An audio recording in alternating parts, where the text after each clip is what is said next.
Hello नमस्कार, स्वागत है आप सभी का एनसीईटी कॉन्सेप्ट पर। मेरा नाम है सुशांत कुमार और मैं हूं आपका फिजिक्स मेंटर। आज के इस वीडियो लेक्चर में हम क्या देखने वाले हैं, हम देखेंगे कि फिजिक्स का जो भी सिलेबस है एनसीईटी का, उसका सिलेबस देखेंगे और किस प्रकार के क्वेश्चन पूछे गए हैं, तो उसका डिटेल्ड एनालिसिस करके मैं क्या लाया हूं, आपका जो भी यूनिट वाइज है उसका क्वेश्चन लेकर आया हूं। तो एनसीईटी 2023 से लेके 2026 तक अभी तक जितने एग्जाम हुए हैं उसमें से मैं आपको पीवाईक्यू लेकर आया हूं कि कैसे कैसे एग्जाम में पूछे गए हैं। तो चलिए वीडियो को करते हैं स्टार्ट। तो ये है फिजिक्स का, फिजिक्स डोमेन मैं लेने वाला हूं और सिलेबस क्या है और एग्जाम का पैटर्न क्या है ये देखेंगे और फिर क्वेश्चन किस प्रकार से पूछे गए हैं। तो इसमें है फिजिक्स डोमेन एग्जाम पैटर्न। सबसे पहले हम क्या बात कर लेते हैं कि एग्जाम पैटर्न क्या है। तो एनसीईटी जैसे कि आपको पता होगा कि 7 सब्जेक्ट इसमें होता है, जिसमें 3 डोमेन होता है, 2 लैंग्वेज होता है, 1 टीचिंग एप्टीट्यूड होता है। तो इसमें फिजिक्स का अगर बात करें तो इसमें टोटल आपको 28 सवाल आते हैं। 28 क्वेश्चन में से आपको 28 क्वेश्चन मिलता है, उसमें से आपको 25 क्वेश्चन ही करना है, 3 क्वेश्चन आपको छोड़ना रहता है। और जो भी 7 सब्जेक्ट आते हैं उसके लिए आपको मिलते हैं 3 आवर। केवल फिजिक्स के लिए 3 आवर्स नहीं मिलता है, टोटल आपका 7 मतलब जितने भी सब्जेक्ट है सबके लिए 3 आवर्स मिलता है। और टोटल आपका मार्क्स जो होता है वो 640 का मार्क्स होता है, मतलब 640 नंबर का आपका पेपर होता है। उसमें से 180 मिनट रहता है, यानी टोटल 3 घंटा मतलब पेपर होता है, उसमें 180 मिनट का रहता है। और जो आपका फिजिक्स आता है उसमें क्या होता है कि 28 क्वेश्चन आते हैं, 28 क्वेश्चन आते हैं, जिसमें से आपको केवल 25 क्वेश्चन ही आपको सॉल्व करना होता है। तो आज के इस वीडियो में हम क्या स्ट्रेटेजी होना चाहिए ताकि हम लोग ये जो 25 क्वेश्चन आता है उसको आसानी से सॉल्व कर सके। एक्चुअल में मैं आपको फिजिक्स अगर पढ़ाऊंगा, जो आप बैच में जुड़िएगा, तो उसमें आपको किसी भी प्रकार का कोई भी दिक्कत नहीं होगा। आप 28 के 28 क्वेश्चन करने के लिए कैपेबल हो जाएंगे जब आप एग्जाम में बैठे रहेंगे। उसमें से आप अपने हिसाब से चुन लीजिएगा, आप अपने हिसाब से 25 क्वेश्चन चुन लीजिएगा कि क्या करना है। अगर मैं बात करूं तो इसमें एक क्वेश्चन 4 मार्क्स का होता है, और तो आपको अगर सही करिएगा क्वेश्चन तो 4 मार्क्स मिलेंगे। लेकिन अगर आप यहाँ पे निगेटिव मार्किंग होता है, अगर आप गलत करते हैं तो उस पर -1 आपका निगेटिव मार्किंग हो जाएगा। तो ये हो गया एग्जाम पैटर्न और फिजिक्स का कितना सवाल आता है और कितना करना है। अब बात करें तो पीवाईक्यू ट्रेंड जो है आपका, मतलब एनालिसिस करके मैं लाया हूं कि आपको 2023 से 2026 तक आपको पीवाईक्यू किस प्रकार क्या है, तो उस प्रकार हम यूनिट वाइज भी क्वेश्चन देखते चलेंगे क्या। चलिए, तो आपको बुक्स अगर बात करें तो आपको क्लास 12 का, ये तो एनसीईटी में जो भी आपका आता है डोमेन सब्जेक्ट, उसमें तो क्लास 12 का ही सिलेबस रहता है। तो बुक में आप इंग्लिश मीडियम वाले आप फिजिक्स का जो बुक होता है क्लास 12 का एनसीईआरटी का, वो फॉलो कर लीजिएगा। और हिंदी मीडियम वाले क्लास 12 का आप हिंदी मीडियम के लिए फिजिक्स का बुक फॉलो कर लीजिएगा। ये इसमें आपका बोर्ड्स भी क्लियर हो जाएगा, आसानी से सब कुछ मिलेगा। तो फिजिक्स का 2 पार्ट होता है क्लास 12 में, एक होता है पार्ट 1 फिजिक्स और दूसरा है पार्ट 2 फिजिक्स। तो ये था बुक क्या क्या होगा। अब देखिए, अब आप अगर आप तैयारी करना चाहते हैं तो हमारा बैच जो है वो श्योर सिलेक्शन प्लस बैच है। और ये आपको कहाँ मिलेगा, तो आपको प्ले स्टोर पर जाना है, सीयूटी कॉन्सेप्ट एप्लीकेशन पर आपको श्योर सिलेक्शन बैच मतलब जाके आपको इनरोल कर लेना है अगर आप तैयारी करना चाहते हैं तो हम लोग के साथ। क्लासेस जो है इसका ये 13 जुलाई से स्टार्ट हो चुका है, ज़्यादा अभी क्लासेस हुआ नहीं है। तो इसमें आपको क्या करना है, जाना है और यहाँ पर आप प्राइस देखिए, तो यहाँ पे 2 बैच है, एक है श्योर सिलेक्शन बैच, एक है श्योर सिलेक्शन प्लस बैच। तो श्योर सिलेक्शन प्लस बैच है 3499 का, लेकिन अभी आपको 31 जुलाई तक आपको 500 का डिस्काउंट मिल रहा है, तो उसमें आपको ये हो जाएगा 2999 का। वैसे ही ये तो इसमें आपको मिल जाएगा 2999 का ये। तो आपको कुछ नहीं करना है, आपको सिंपल से जाना है प्ले स्टोर पर, सीयूटी कॉन्सेप्ट का एप्लीकेशन डाउनलोड करना है। इसमें आपको लाइव क्लासेस मिलेगा और फिर कुछ देर बाद आपको रिकॉर्डेड भी अपलोड हो जाएगा, टेस्ट सीरीज मिलेगा, उसका वीडियो सोल्यूशन मिलेगा, क्लास नोट्स जो भी आपको क्लास में पढ़ाया रहेगा वो मिलेगा, और डाउट सेशन मिलेगा, और प्रॉपर गाइडेंस तो मिलेगा ही जो भी है। अब मैं अपने बारे में बता दूं तो मैं भी एनसीईटी का पेपर दिया था, मेरा एनसीईटी क्लियर हुआ है और मेरा आरआई भोपाल और आईआईटी रोपर दोनों में सिलेक्शन हुआ है। और फिर मैं अभी अपना बीएचयू में पढ़ाई कर रहा हूँ। तो ये है physics syllabus for NCET for 2027, जो भी 2027 के लिए बच्चे हैं उनके लिए क्या सिलेबस रहने वाला है। तो लिखा है देयर विल बी 1 क्वेश्चन, मतलब 25 क्वेश्चन जो भी है आपको पेपर में 25 क्वेश्चन ही सॉल्व करना है 28 में से। तो चलिए टोटल मैं आपको बता दूं, पहले 9 यूनिट है और यूनिट वाइज हम डिस्कशन करते हैं क्या सिलेबस है और फिर क्वेश्चन किस प्रकार के आते हैं वो देखते हैं। तो आपका पहला यूनिट है वो है इलेक्ट्रोस्टैटिक्स। तो चूंकि हम लोग जो अपना क्लास कंटेंट रखने वाले हैं वो एनसीईआरटी के अकॉर्डिंग रखने वाले हैं। तो इलेक्ट्रोस्टैटिक्स नाम का कोई आपको चैप्टर नहीं मिलेगा एनसीईआरटी में, लेकिन इलेक्ट्रोस्टैटिक्स में 2 चैप्टर आता है एनसीईआरटी के अकॉर्डिंग। एक इलेक्ट्रिक चार्ज एंड फील्ड जो एनसीईआरटी का चैप्टर 1 है, और दूसरा चैप्टर है इलेक्ट्रिक पोटेंशियल एंड कैपेसिटेंस जो एनसीईआरटी का चैप्टर 2 है। तो यूनिट 1 में दोनों सिलेबस दिया है जो एनटीए एनसीईटी का, उसमें है कि यूनिट 1 में दोनों चैप्टर रखा है। तो एक एक पॉइंट डिस्कस करते हैं कि क्या क्या मतलब क्या क्या टॉपिक है और कैसा कैसा सवाल आएगा। तो electric charge and Coulomb's law, जो इलेक्ट्रोस्टैटिक्स का पहला जो मतलब पहला यूनिट का है वो क्या है, electric charges and Coulomb's law, विद्युत आवेश और कूलाम का नियम क्या होता है। तो हम क्लासेस में देखेंगे कि इलेक्ट्रिक चार्ज क्या होता है, चार्ज का प्रॉपर्टीज क्या होता है, और फिर क्या होता है मेथड ऑफ चार्जिंग करते हुए हम कूलाम्स लॉ पर पहुंचाएंगे। तो इसमें क्या है, electric charge, conservation of charge, ये प्रॉपर्टी ही होता है इलेक्ट्रिक चार्ज का।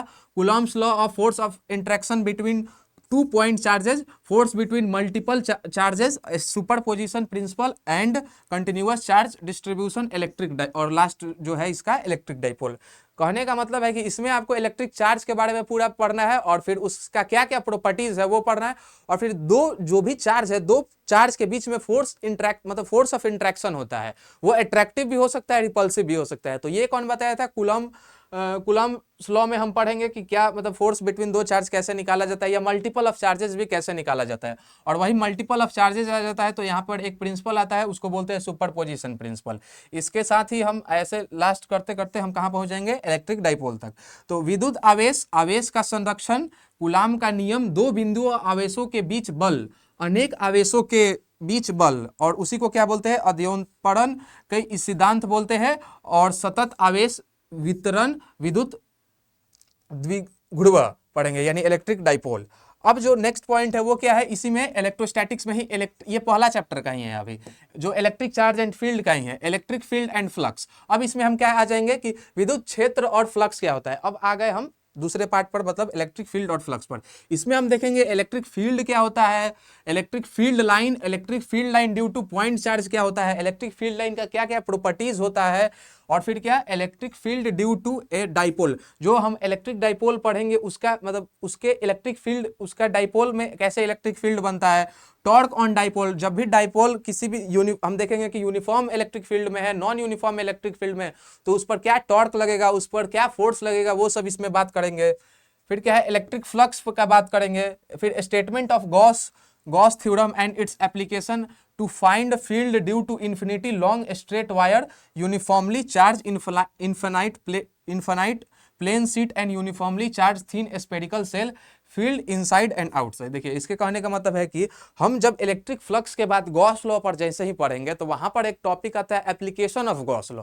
तो उसमें हमको 3-4 एप्लीकेशन पढ़ना है कि आपको लाइन इन्फिनाइट लाइन चार्ज के द्वारा क्या इलेक्ट्रिक फील्ड होगा, जो भी है स्पेयर के द्वारा क्या होगा, वो चार्ज स्पेयर होगा, तो वो हॉलो स्पेयर होगा, वो सॉलिड स्पेयर होगा। तो उन सब के द्वारा क्या क्या इलेक्ट्रिक फील्ड है, उसके स्पेयर के अंदर क्या है, स्पेयर के रेडियस पर क्या है, स्पेयर के बाहर क्या है, वो सब इलेक्ट्रिक फील्ड मतलब उसके द्वारा क्या क्या इलेक्ट्रिक फील्ड होता है वो देखेंगे। तो इलेक्ट्रिक फील्ड है electric field lines point charge, ये हिंदी में देख लीजिएगा, मतलब ये सिलेबस हिंदी और इंग्लिश दोनों के लिए है। अब जो है वो फिर क्या है, अब यहाँ से एनसीईआरटी के अकॉर्डिंग चैप्टर 2 स्टार्ट हो जाता है। जो एनसीईआरटी में आप देखिएगा इलेक्ट्रिक पोटेंशियल एंड कैपेसिटेंस नाम का एक चैप्टर है, चैप्टर नंबर 2। तो उसमें अब आप चैप्टर 1 कंप्लीट हो गया। तो लेकिन चूंकि एनटीए है, एनटीए जो एनसीईआरटी का सिलेबस दिया है वो यूनिट 1 में इलेक्ट्रोस्टैटिक्स दिया है, उसमें दोनों चैप्टर मर्ज कर दिया है। तो इसमें क्या है, इलेक्ट्रिक पोटेंशियल एंड एनर्जी की 2 पॉइंट चार्ज जब भी रहेगा, 2 पॉइंट चार्ज, इस पूरा सिस्टम का एनर्जी क्या, पोटेंशियल एनर्जी क्या होगा, इसका डाइपोल, और फिर क्या पोटेंशियल एनर्जी क्या होगा, और इस पर क्या पोटेंशियल है, इलेक्ट्रिक पोटेंशियल इस पर कितना होगा, वो सब देखेंगे। तो इसमें क्या है, इलेक्ट्रिक पोटेंशियल, पोटेंशियल डिफरेंस क्या होता है, electric potential due to a point charge, मतलब पॉइंट चार्ज के द्वारा इलेक्ट्रिक पोटेंशियल क्या होता है, a dipole and system of charges. एक डाइपोल के द्वारा इलेक्ट्रिक पोटेंशियल कैसे निकाला जाता है, और सिस्टम ऑफ चार्ज, जब बहुत सारे चार्ज आएंगे तो उसके थ्रू कैसे इलेक्ट्रिक पोटेंशियल निकाला जाता है। फिर हम देखेंगे कि इक्वी पोटेंशियल सरफेस क्या होता है, कि किसी भी पॉइंट पर, किसी एक पॉइंट से दूसरे पॉइंट पर जाएंगे तो वहां का क्या होता है, वो वहां का पोटेंशियल कांस्टेंट रहेगा, सेम रहेगा, तो उसको क्या बोलते हैं, इक्वी पोटेंशियल सरफेस बोलते हैं। तो उसमें देखेंगे इक्वी पोटेंशियल सरफेसेस क्या होता है, और फिर इलेक्ट्रिकल पोटेंशियल एनर्जी। अब आगे की एनर्जी मतलब कोई भी चार्ज पॉइंट चार्ज है उसके थ्रू उस सिस्टम में कितना एनर्जी स्टोर है, पोटेंशियल एनर्जी स्टोर है वो देखेंगे, और मतलब वो निकालना सीखेंगे ऑफ ए सिस्टम, वो पॉइंट चार्ज के द्वारा भी देखेंगे, फिर सिस्टम ऑफ 2 पॉइंट चार्जेस भी देखेंगे, और मतलब 2 पॉइंट चार्ज से ज़्यादा पॉइंट चार्ज रहेगा उसका भी निकालेंगे, and electric dipole in electrostatic field. और इलेक्ट्रिक डाइपोल क्या होता है, यानी दोनों चैप्टर में डाइपोल पढ़ना है आपको, वो इलेक्ट्रिक फील्ड जो आपका इलेक्ट्रिक चार्ज एंड फील्ड है उसमें भी डाइपोल पढ़ना है और इसमें भी डाइपोल पढ़ना है, ठीक है। तो अब चलिए, अब जो है इसके बाद ये था इलेक्ट्रिक पोटेंशियल वाला, अब इसमें भी एक और पार्ट आता है कैपेसिटर वाला। तो कैपेसिटेंस क्या होता है ये सब जानेंगे, उसके पहले हम सबसे पहले जानेंगे कंडक्टर, डाइलेक्ट्रिक्स और कैपेसिटर्स। तो कंडक्टर क्या होता है, कंडक्टर का क्या क्या प्रॉपर्टीज होता है, इंसुलेटर का क्या क्या प्रॉपर्टीज होता है, फिर free charges and bound charges inside a conductor. Free charges and bound charges inside a conductor का मतलब होता है कि कंडक्टर पर जो भी फ्री चार्जेस है वो क्या होता है, कंडक्टर के इनसाइड होता है, और अगर उस कंडक्टर को हम एक्सेस चार्ज दे देते हैं तो वो कंडक्टर के इनसाइड मतलब लाई करेगा कि आउटसाइड उसके सरफेस पर आ जाएगा, वो सब देखेंगे जब पढ़ेंगे। तो ये सब सिलेबस है। डाइलेक्ट्रिक्स एंड इलेक्ट्रिक पोलराइजेशन देखेंगे, फिर कैपेसिटर पर अब आ जाएंगे कि कैपेसिटर होता क्या है, कैपेसिटेंस क्या होता है, कॉम्बिनेशन ऑफ कैपेसिटर देखेंगे इन सीरीज एंड पैरेलल। आप लोगों ने बचपन में पढ़ा होगा करंट इलेक्ट्रिसिटी, और इसके बाद वाला जो यूनिट आएगा और चैप्टर आएगा वो भी करंट इलेक्ट्रिसिटी होगा, लेकिन आप लोगों ने 10th में भी पढ़ा होगा कि सीरीज और पैरेलल हम लोग क्या रजिस्टर जोड़ते हैं। तो करंट इलेक्ट्रिसिटी में जैसे सीरीज और पैरेलल रजिस्टर्स जोड़ते हैं, वैसे ही यहाँ क्या है, यहाँ आपको मिलेगा सीरीज और पैरेलल कैपेसिटर जोड़ेंगे। तो ठीक करंट इलेक्ट्रिसिटी का इसमें उल्टा होता है, मतलब जो भी ऐड करेंगे तो वो जब पढ़ेंगे तब देखेंगे। Capacitance of parallel plate capacitor, दो पैरेलल प्लेट का कैपेसिटर क्या होता है वो जानेंगे, with and without dielectric medium. इसमें देखेंगे कि एक है कि कोई डाइलेक्ट्रिक मीडियम नहीं, और एक है कि इसमें कुछ डाइलेक्ट्रिक मीडियम किया जाएगा। तो इस पर अब क्या कैपेसिटेंस पर इफेक्ट करेगा, उसका के टाइम्स बढ़ेगा या घटेगा, जो भी है वो हम मतलब जब पढ़ेंगे तब देखेंगे। और फिर डाइलेक्ट्रिक मीडियम बिटवीन प्लेट्स आ जाएगा। तो और फिर लास्ट में देखेंगे energy stored in the capacitor, कि जो भी कैपेसिटर है उस पर कितना एनर्जी स्टोर्ड है उसका वर्क डन निकालेंगे, और एनर्जी कितना लॉस हो रहा है, ये सब इस टॉपिक में हम पढ़ेंगे। तो ये था यूनिट 1 इलेक्ट्रोस्टैटिक्स, जिसमें 2 चैप्टर आता है एनसीईआरटी के अकॉर्डिंग। अब यूनिट 1 जो मैंने डिस्कशन किया उस पर हम कुछ सारे तो पीवाईक्यू में ला नहीं सकता, लेकिन दिखाने के लिए कि किस प्रकार के क्वेश्चन पूछे जाते हैं आपको, तो आप लोग किस प्रकार से अपना तैयारी कंटिन्यू रखें। तो इसमें क्या है, अगर यूनिट 1 की क्वेश्चन की बात करें तो इसमें है कि ए वर्टिकल, ये इलेक्ट्रिक चार्ज एंड फील्ड से लिया गया क्वेश्चन है, a vertical electric field of magnitude 4.9 into 10 के power 5 newton per coulomb just prevent a water droplet of mass 0.1 gram from falling. What is the charge on the droplet? Take the acceleration due to gravity 9.8. मतलब हिंदी में अगर पढ़े तो लिखा है कि 4.9 into 10 के पावर 5 न्यूटन पर कूलम परिमाण का एक ऊर्ध्वाधर विद्युत क्षेत्र, जिसका जो वो क्या बोलते हैं द्रव्यमान कितना है 0.1 ग्राम है, कि जल की बिंदु को गिरने से ठीक ठीक रोकता है। बूंद पर आवेश कितना है, और गुरुत्वाकर्षण जो त्वरण है उसको 9.8 पर मीटर, मतलब जो है एक्सेलरेशन ड्यू टू ग्रेविटी वो 9.8 मीटर पर सेकेंड स्क्वायर लेना है। क्वेश्चन बस कुछ नहीं है, ये बोल रहा है कि एक जो है वो वाटर ड्रॉपलेट है। तो वाटर ड्रॉपलेट हम क्या करते हैं, कुछ इस प्रकार का वाटर ड्रॉपलेट ऐसे बना देते हैं। तो ये वाटर ड्रॉपलेट है, वो जाहिर सी बात है वो नीचे गिरेगा। क्यों नीचे गिरेगा, क्योंकि इसका वाटर ड्रॉपलेट का मास जो है वो कितना दिया, द्रव्यमान 0.1 ग्राम है। तो किसी भी चीज का मास है वो क्या करेगा, नीचे गिरेगा ही, और वो उस पर कौन सा फोर्स लगता है, ग्रेविटेशनल फोर्स लगता है, और वो क्या होता है mg के बराबर होता है। लेकिन इस पर ये क्वेश्चन बोल रहा है कि इसको इलेक्ट्रिक फील्ड ऊपर तरफ लगा के, मतलब इलेक्ट्रिक फील्ड ऊपर लग रहा है, और इलेक्ट्रिक फील्ड ऊपर लग रहा है जिसके कारण उस पर क्या ये जैसे वाटर ड्रॉपलेट है तो इसका मास है, तो इस पर कुछ चार्ज भी है। और अगर ऊपर इलेक्ट्रिक फील्ड लग रहा है तो ये इस पर तो ये मतलब जो वाटर ड्रॉपलेट है इस पर चार्ज भी है, तो ऊपर की तरफ इलेक्ट्रोस्टैटिक्स फोर्स भी लगेगा। तो वो फोर्स इसको प्रिवेंट कर रहा है रोकने से, यानी ऊपर जो लग रहा है वो क्या लग रहा है, फोर्स ऑफ इलेक्ट्रोस्टैटिक्स, मतलब जो फोर्स है इलेक्ट्रोस्टैटिक, मतलब फोर्स इलेक्ट्रिक फील्ड के द्वारा जो भी चार्ज रहता है उस पर फोर्स लग रहा है, वो इसको रोक रहा है। तो ये रुका हुआ है मतलब अब रुका हुआ है मतलब कोई भी चीज कब रुका हुआ रहेगा, अब इसको हम छोड़ दे तो ये नीचे आ रहा है। क्यों, क्योंकि इसको mg नीचे खींच रहा है। तो इसको रोकने के लिए ऊपर से हम मतलब ऊपर से सपोज दैट ये वाटर ड्रॉपलेट मान लीजिए या पेन ही है, इसको हम चार्ज अगर कर देते हैं तो इसके ऊपर इलेक्ट्रिक फील्ड लगा, मतलब इलेक्ट्रिक फील्ड ऊपर जा रहा है, तो ये क्या है, उसको ऊपर गिरने से रोकेगा और रुका हुआ है, यानी नीचे mg लग रहा है, उसको जो फोर्स लगा रहा है ऊपर वाला इलेक्ट्रिक फील्ड द्वारा वो उसको क्या कर रहा है, बैलेंस कर रहा है, तो ही ना रुका हुआ है। तो यहाँ पर इस पर क्या है, नेट फोर्स जीरो है। तो नेट फोर्स जीरो का मतलब होता है कि जो भी फोर्स ऑफ अट्रैक्ट, जो भी फोर्स है इलेक्ट्रिक फील्ड द्वारा, ऊपर वाला फोर्स और नीचे वाला फोर्स, वो दोनों क्या है, बराबर है, यानी Fe is equal to mg। और इलेक्ट्रोस्टैटिक्स फोर्स क्या होता है, उसका वैल्यू होता है Q इंटू ई। Q जो भी चार्ज है उसका वैल्यू क्या होगा, मतलब वह रखना है, और इलेक्ट्रिक फील्ड का वैल्यू रखना है इक्वल टू mg। तो देखिए यहाँ पर जो सवाल पूछा है वो आवेश पूछा है, यानी चार्ज का वैल्यू पूछा है। आपको इलेक्ट्रिक फील्ड का वैल्यू क्वेश्चन में दिया है, मास का भी वैल्यू क्वेश्चन में दिया है, और g का वैल्यू 9.8 लेने के लिए बोला ही है सवाल में, क्वेश्चन में। तो इसमें क्या है, q का वैल्यू निकालना है। तो Q इज इक्वल टू क्या होगा, mg डिवाइडेड बाई ई हो जाएगा। Q is equal to mg divided by E हो जाएगा। अब यहाँ पर Q is equal to mg divided by E हुआ है, तो सारे चीज को क्या करेंगे, हम SI यूनिट में रखेंगे, मतलब उसका। अब ये किया है, मास आपका द्रव्यमान दिया है 0.1 ग्राम, तो इसको अगर हम बदले उसको केजी में, तो ये क्या होगा, 0.1 ग्राम से अगर किलोग्राम में जाते हैं तो 10 के पावर क्या करते हैं, 10 के पावर -3 से मल्टीप्लाई कर देते हैं, तो ये आएगा केजी। अब यहाँ पे टोटल अगर हम बात करें तो ये क्या आ जाएगा, 1/10, क्योंकि 0.1 क्या होगा, 1/10 इंटू 10 के पावर -3, 10 के पावर -3। अब टोटल हो जाएगा आपका क्या, 10 के पावर -4 केजी।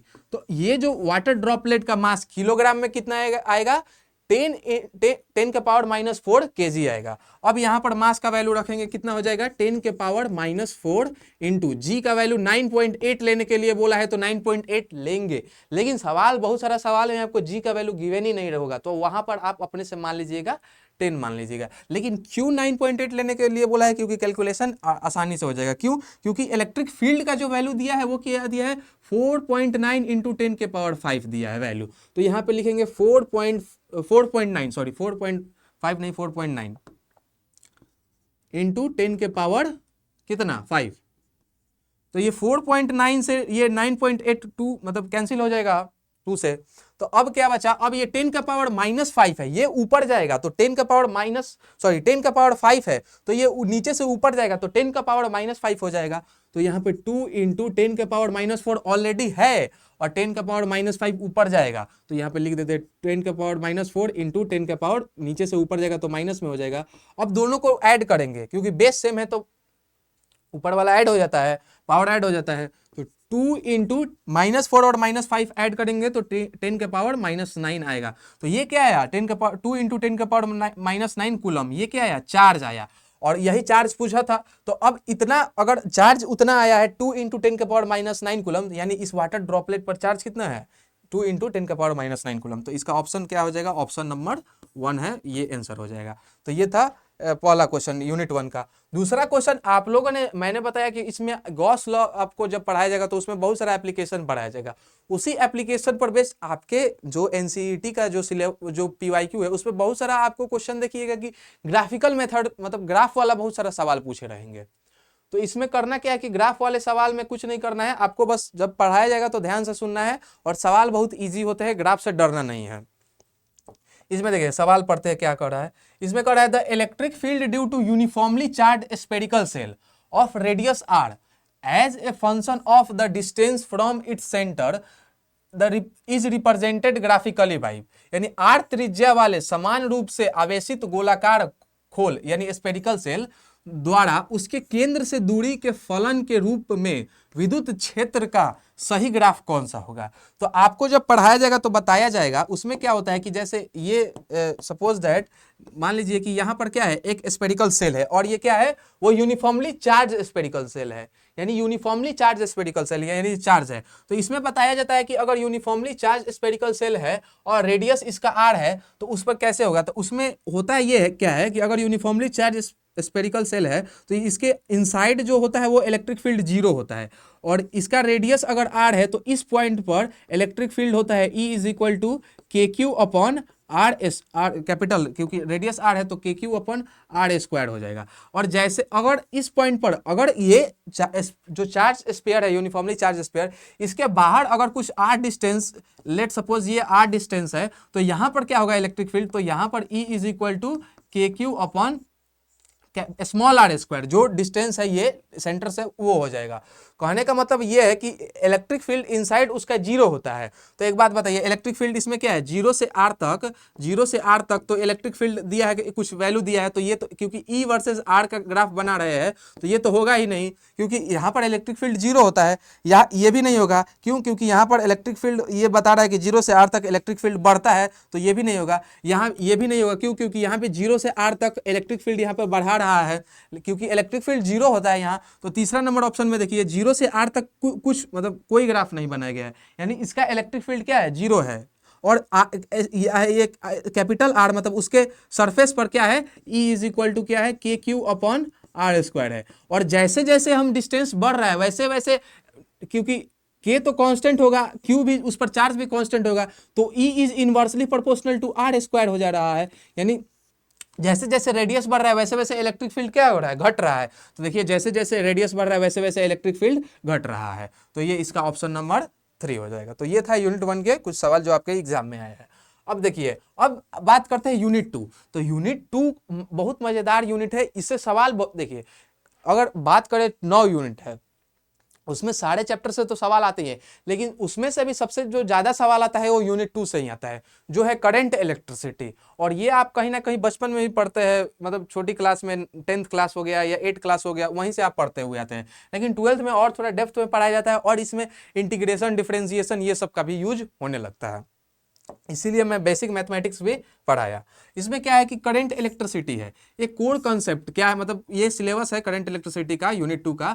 मुख्य अवधारणाएं क्या क्या है, तो इसमें पढ़ना है आपको इलेक्ट्रिक करंट क्या होता है, flow of electric charge in metallic conductor होता है। देखिए इलेक्ट्रिक करंट के बारे में पढ़ने के बाद हम देखेंगे कि कैसे इलेक्ट्रिक करंट, मतलब करंट होता क्या है। तो करंट यही होता है कि जब भी कोई कंडक्टर, मेटल के कंडक्टर से जब चार्ज फ्लो करने लगता है तो उसी को पर यूनिट टाइम क्या बोलते हैं, करंट बोलते हैं। तो मेटेलिक कंडक्टर के द्वारा मतलब जो भी फ्लो होगा चार्ज का, उसके बारे में देखेंगे। फिर इसमें अलग अलग चीज देखेंगे, टर्म्स देखेंगे कि ड्रिफ्ट वेलोसिटी क्या होता है, मोबिलिटी क्या होता है, and the relation between electric current क्या, मतलब मोबिलिटी के साथ, और ये ड्रिफ्ट वेलोसिटी हो गया, मोबिलिटी हो गया, इसका इलेक्ट्रिक करंट के साथ क्या क्या रिलेशन होता है। फिर ऐसे ही करते करते हम आगे बढ़ेंगे तो ओम्स लॉ पढ़ा जाएंगे, फिर वीआई कैरेक्टरिस्टिक्स ग्राफ पढ़ेंगे, फिर लीनियर एंड नॉन लीनियर होता है। यहाँ पर थोड़ा सा एक सेमीकंडक्टर चैप्टर आता है, उसके बारे में भी देखेंगे कि ओमिक कंडक्टर क्या होता है, नॉन ओमिक कंडक्टर क्या होता है। इलेक्ट्रिकल एनर्जी पढ़ेंगे, फिर पावर पढ़ेंगे, फिर electrical resistivity and conductivity, temperature dependence of resistance देखेंगे, वहाँ एक फॉर्मूला होता है, उस पर भी बहुत सारा पीवाईक्यू आया हुआ है, जो ये टेम्परेचर डिपेंडेंस वाला है।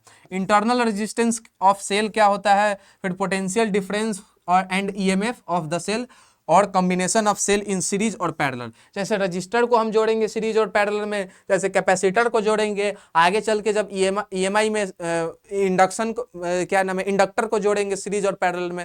तो सबका अलग अलग जब हम पढ़ेंगे तो वहां पे डिस्कशन करेंगे कैसे सीरीज और पैरेलल में किसको कैसे जोड़ा जाता है। तो वैसे ही सेल को भी, बैटरी, सेल मतलब बैटरी, तो बैटरी को भी यहाँ सीरीज और पैरेलल में हम करेंगे, मतलब जोड़ेंगे। सीरीज में क्या क्या होगा उसका वैल्यू, पैरेलल में क्या होगा। और फिर क्या होता है, फिर यहाँ पर इस चैप्टर में जो सबसे इंपॉर्टेंट है सर्किट एनालिसिस। आपको इस प्रकार का सर्किट बहुत सारे क्वेश्चन में दिखेगा, तो इसके सर्किट में आपसे पूछ देगा कि चलिए बताइए, ये जो R2 रेजिस्टेंस है इसमें करंट का वैल्यू क्या होगा, या R1 रेजिस्टेंस पे करंट का वैल्यू क्या होगा। या बहुत सारे सवाल में दिया रहेगा, आपको डायग्राम दिया रहेगा, उसमें आपको जो इफेक्टिव रेजिस्टेंस दिया निकालना रहेगा क्या होगा, फिर करंट निकालना रहेगा क्या होगा। तो ये सब आपको जब हम बैच में पढ़ेंगे तो उसमें हम सवाल के माध्यम से बहुत सारा सवाल करेंगे, उसमें आपको सारा चीजें क्लियर हो जाएगी। फिर सर्किट रूल पढ़ेंगे कि क्या क्या होता है, केसीएल, केवीएल, ये सब के बारे में पढ़ेंगे। किरचॉफ रूल, इसका 2 रूल है, केसीएल होता है, एक केवीएल होता है। फिर व्हीटस्टोन ब्रिज, इससे भी बहुत सारा सवाल आता है कि व्हीटस्टोन ब्रिज क्या होता है। फिर एक और चीज़ है मीटर ब्रिज का भी देखेंगे इसके बाद। व्हीटस्टोन ब्रिज का ही वो एप्लीकेशन है कि मीटर ब्रिज में क्या होता है। तो अब चलिए यूनिट 2 हो गया, अब यूनिट 2 का क्वेश्चन देखते हैं कि यूनिट 2 में किस प्रकार के क्वेश्चन पूछे जाते हैं। तो इसमें है कि करंट इलेक्ट्रिसिटी से है ये सवाल, और इसमें है the current flowing through a wire depend on time I as I equal to 3t² plus 2t plus 5. Calculate the charge flowing through the cross section of the wire in the time interval of t is equal to 0 to t is equal to 2 seconds. मतलब कहने का मतलब यह है, हिंदी में भी पढ़ देते हैं, एक तार में प्रवाहित धारा के समय के साथ जो I का वैल्यू दिया है वो 3t² प्लस 2t प्लस 5 दिया है के अनुसार बदलती है। यानी करंट हर समय यहाँ बदल रहा है, करंट बदल रहा है टाइम के अनुसार।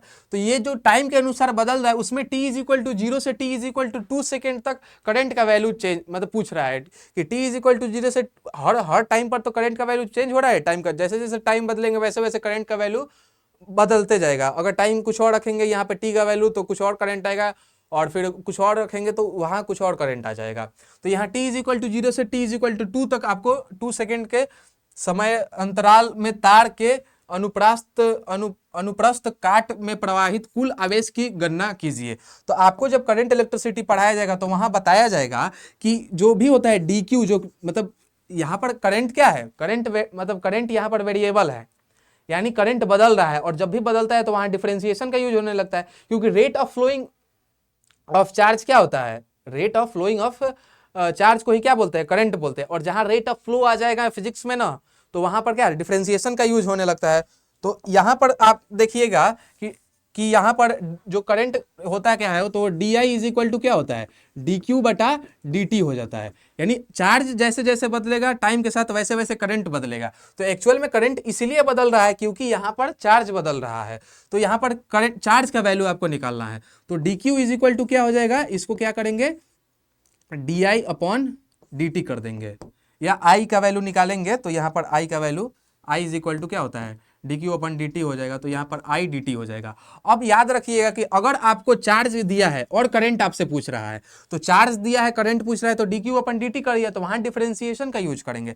लेकिन यहाँ आपको करंट का ही वैल्यू दिया है, मतलब current as a function of time दिया है, और आपको चार्ज का वैल्यू पूछ रहा है, तो यहाँ पर इंटीग्रेशन करेंगे, तो इसको इंटीग्रेट करेंगे। तो ये चार्ज का वैल्यू आपको निकालना है, तो 0 से क्यू तक, मतलब चार्ज का वैल्यू क्यू ही होगा, और ये 0 से लेकर टाइम का वैल्यू 0 से लेकर 2 तक करेंगे। तो इसको अगर हम इंटीग्रेट करेंगे तो ये क्या आ जाएगा, क्यू आ जाएगा। अब इसको आई डी टी का वैल्यू रखेंगे, तो ये 0 से लेकर 2 तक इसको इंटीग्रेट करना है, और वैल्यू रखेंगे 3t² प्लस 2t प्लस 5।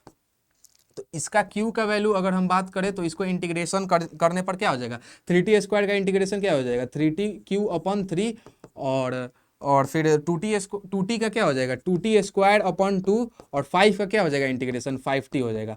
अब इसमें क्या करना है, आपको 0 से 2 तक पुट करना है। तो 3 से 3 कैंसिल हो गया, 2 से 2 कैंसिल हो गया, और t² प्लस यहाँ पर T Q plus t² plus और 5t हो गया। अब इसमें आपको कुछ नहीं करना है, एक बार आपको 2 पुट करना है, एक बार 0 पुट करना है। तो 2 पुट करेंगे तो यहाँ पर t का वैल्यू 2 पुट करेंगे और 2 का क्यूब करेंगे तो ये 8 हो जाएगा। t के जगह आपको 2 पुट करना है तो 2 का स्क्वायर करेंगे 4 हो जाएगा, और ये हो जाएगा आपका कितना 10, और ये माइनस। अब 0 पुट करेंगे तो सारा वैल्यू 0 हो जाएगा, तो ये 0 ओवरऑल हो जाएगा। यानी ये क्या हो गया 12, और 12 10 कितना हो जाएगा 22। यानी चार्ज पूछा है तो कूलम होता है, यानी आपका आंसर क्या हो जाएगा 22 कूलम का इसमें आपको चार्ज फ्लो कर रहा है।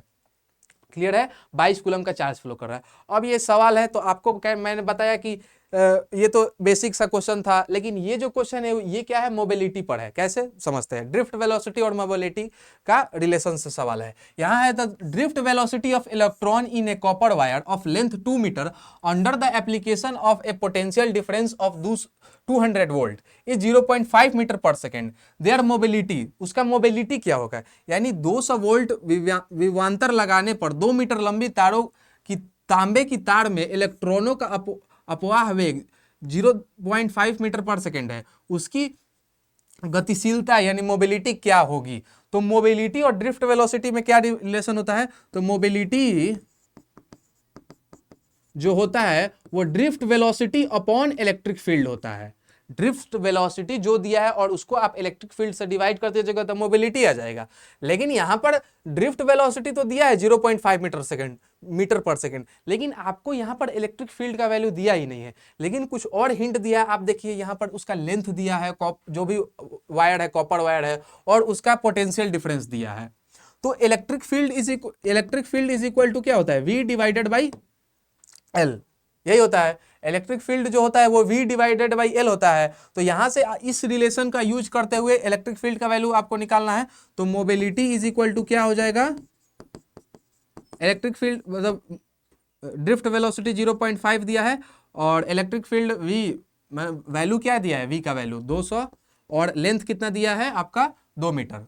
तो 2 मीटर, तो ये कट के क्या आ जाएगा 100 आ जाएगा, यानी 0.5 इंटू ये 100 ऊपर जाएगा तो 10 के पावर -2 हो जाएगा। तो यहाँ से देखिए ऑप्शन में कुछ है नहीं है, तो फिर यहाँ हम क्या करेंगे, यहाँ पे करेंगे 0.5 को क्या लिखेंगे 5/10 इंटू 10 के पावर -2। अब ये जो हो जाएगा ये 10 ऊपर जाएगा तो 10 के पावर -1 हो जाएगा और 10 का पावर -2 और 10 का पावर -1 होके 10 के पावर -3 हो जाएगा। तो 10 के पावर -3 ये क्या हो गया, ये आपका मोबिलिटी आ गया। तो यहाँ इसका वैल्यू क्या हो जाएगा 5 इंटू 10 का पावर -3, ऑप्शन नंबर 4 आ गया। तो ये केवल मोबिलिटी का सवाल नहीं था, इस सवाल में आपको देखना पड़ेगा कि इलेक्ट्रिक फील्ड तो दिया नहीं है, तो इलेक्ट्रिक फील्ड पहले निकालेंगे। और इलेक्ट्रिक फील्ड आपको ये सेकंड चैप्टर जब हम इलेक्ट्रिक पोटेंशियल पढ़ाएंगे तो वहां बताएंगे कि इलेक्ट्रिक फील्ड, क्योंकि वहीं पोटेंशियल आएगा, विभवांतर आएगा, तो वहां बताएंगे कि इलेक्ट्रिक फील्ड V/L कैसे होता है। अब आते हैं यूनिट नंबर 3 पर। इसमें भी एनसीईआरटी के अकॉर्डिंग अगर बात करें तो ये चैप्टर 4 है और चैप्टर 5, 2 चैप्टर इसमें भी है। तो इसमें जो है पहला वो क्या है, magnetic effect of current and magnetism. तो ये जो मैग्नेटिक इफेक्ट ऑफ करंट जो है वो क्या है, चैप्टर 4 है। और चैप्टर 5 में पढ़ते हैं हम लोग मैग्नेटिज्म एंड मैटर। तो इसमें क्या है, सबसे पहला वो है वो मैग्नेटिक फील्ड एंड लॉज, कि मैग्नेटिक फील्ड जैसे इलेक्ट्रिक फील्ड होता है वैसे ही मैग्नेटिक फील्ड होता है। वहां इलेक्ट्रोस्टैटिक्स में चार्ज रेस्ट में रहता है, लेकिन करंट इलेक्ट्रिसिटी से क्या होता है कि चार्ज मोशन में आ जाता है। तो इलेक्ट्रोस्टैटिक्स में हम क्या पढ़ते हैं कि चार्ज रेस्ट में रहेगा तो वो क्या क्या इफेक्ट शो करेगा, और यहाँ पढ़ेंगे कि चार्ज अगर मोशन में रहेगा तो क्या क्या इफेक्ट शो करेगा। जैसे वहां इलेक्ट्रिक फील्ड पढ़ाया जाता है, फिर से यहाँ आपको मैग्नेटिक फील्ड और उसका प्रॉपर्टीज वगैरह बताया जाएगा।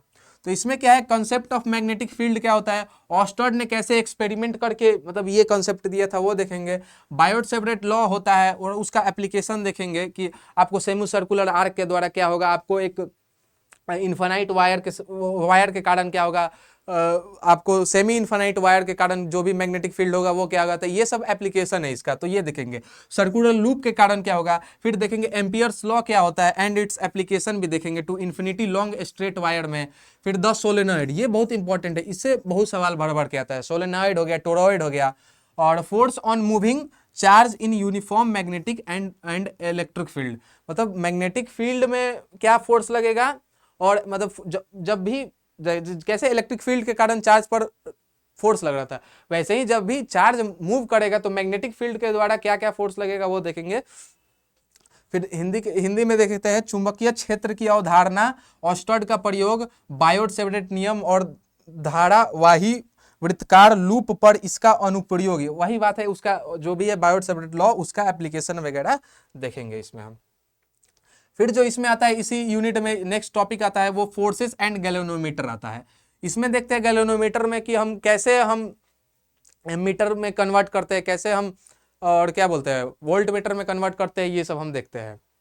तो इसमें है क्या कि force on current carrying conductor देखेंगे कि पिछला जो हम स्लाइड में बताए थे वो क्या बताया कि जब भी चार्ज मूव करेगा तो उसमें उस पर क्या फोर्स लगेगा। लेकिन अब देखेंगे कि वो जो किसी कंडक्टर में ही ना चार्ज मूव करेगा तो उस पर क्या, जो कंडक्टर में मूव करंट कर रहा है उस पर क्या क्या फोर्स लगेगा, conductor in uniform magnetic field. फिर force between two parallel current carrying conductor, मतलब दो पैरेलल करंट कैरिंग कंडक्टर, दोनों में आई करंट फ्लो कर रहा है। अब ये ऊपर भी एक में, दोनों में ऊपर जा सकता है या दोनों में नीचे आ सकता है या एक में ऊपर एक में नीचे आ सकता है। तो इन दोनों में फोर्स क्या लगेगा, अट्रैक्शन वाला फोर्स लगेगा कि रिपल्सन वाला फोर्स लगेगा, वो इस टॉपिक में पढ़ना है।